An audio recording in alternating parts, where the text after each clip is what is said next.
Hello my friends, today I wanted to play a little bit of Skirmish Battle in Empire at War while I talk about all the bad news.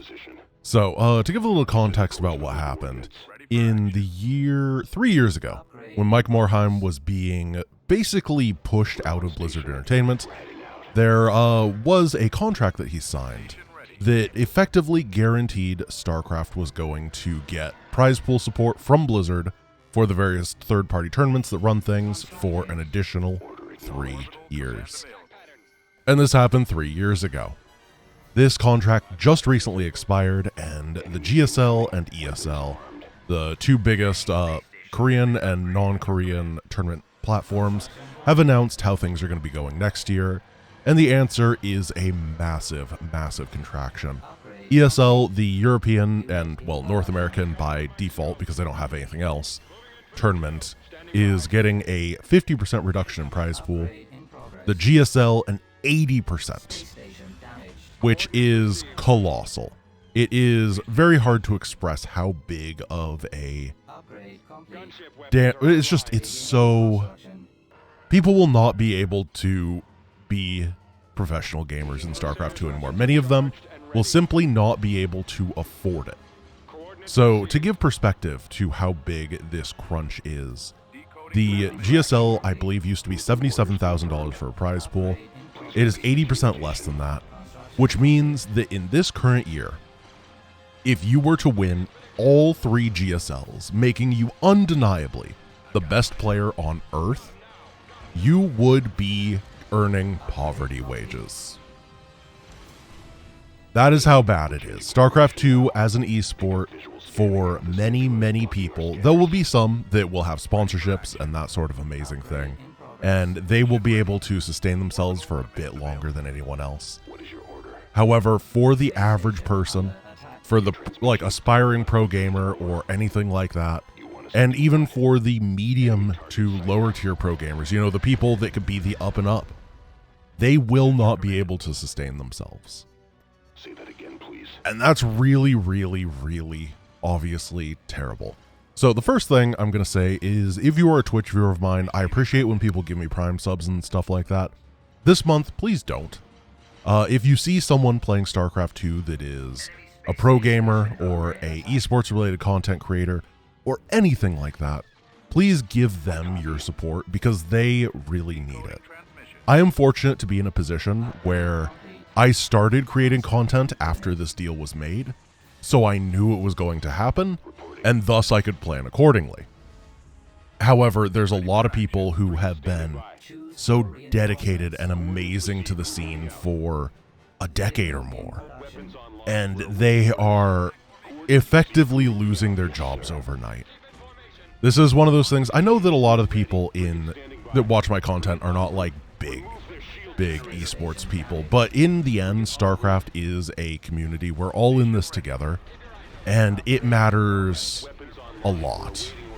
Like, we need to be here, we need to be supporting the rest of the StarCraft community, the RTS community as a whole, and that sort of thing. There are people that are saying like, oh, just let the game pass with dignity into being like Brood War, and those people don't give a crap about the fact that huge number of people just lost their jobs. They're just being assholes. So please refute that narrative when you see it. Please support the people that are being damaged by this and have worked so hard for the StarCraft scene for over a decade.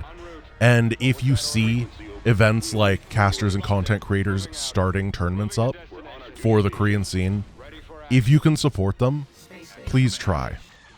And you know, if you're not a big esports viewer, maybe check it out.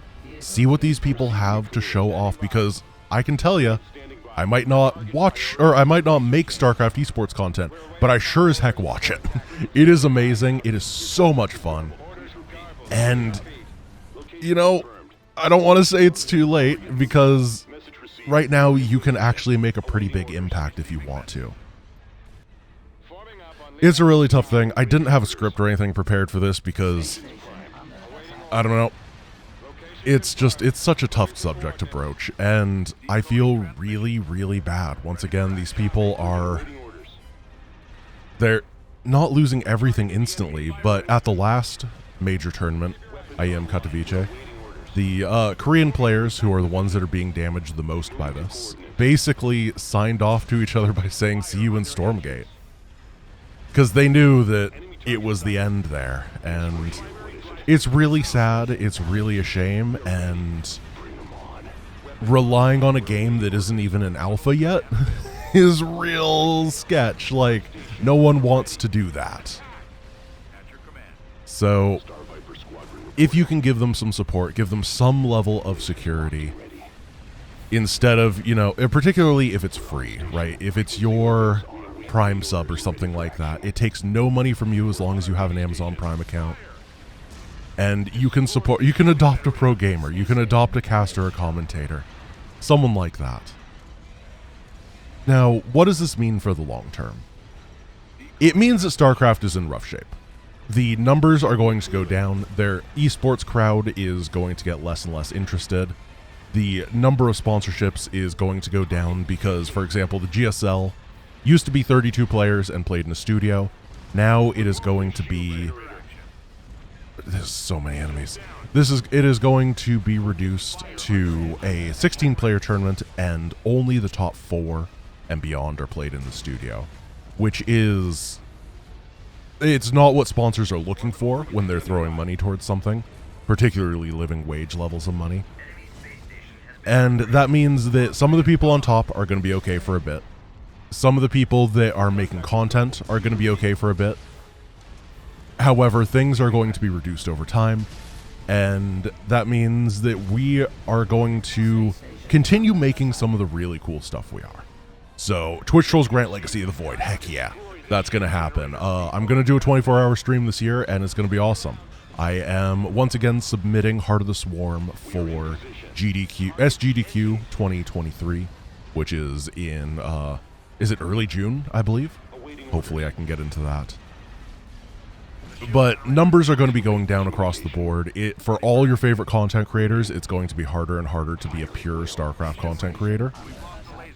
And hopefully Stormgate fixes some of this, but once again, they have not shown anything, and as a result, we cannot guarantee that they will be able to provide. So I'm going to make sure that the really cool StarCraft stuff happens, but for example, my next main channel video is another not StarCraft thing, because I have to venture out into those other areas. I am probably the person in the scene that is the least impacted by this.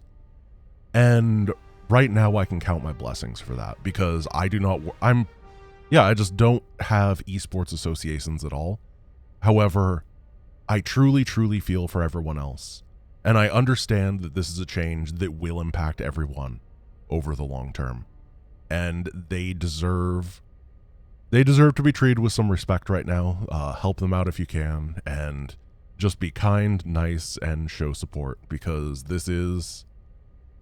it's devastating. Nothing like this has really happened since the Kespa teams collapsed long, long ago. And that's a story for another day. But guys, thank you for watching. I don't really have anything else to say. It is a shame, and we can do our best to weather the storm and help our friends weather the storm. So I'll see you guys tomorrow. Peace.